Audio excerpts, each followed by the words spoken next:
Hello मित्रांनो, तुमच्या Marathi Dick चॅनलवर स्वागत आहे। मी तुम्हाला मराठी डिक चॅनलवर इंग्रजी शब्द बरोबर मराठी फुल फॉर्म पण शिकवणार। तर चला समय नष्ट न करता आजच्या व्हिडिओमध्ये शिकूया फुल फॉर्म ऑफ IRCTC। IRCTC मध्ये I म्हणजे इंडियन, R म्हणजे रेल्वे, C म्हणजे कॅटरिंग, T म्हणजे टुरिझम आणि C म्हणजे कॉर्पोरेशन होत आहे।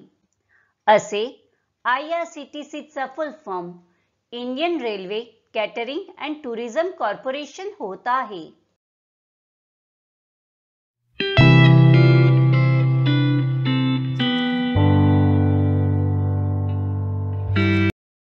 फ्रेंड्स, व्हिडिओला लाईक, शेअर आणि कमेंट करायला विसरू नका आणि चॅनलला सबस्क्राइब करा। Thank you.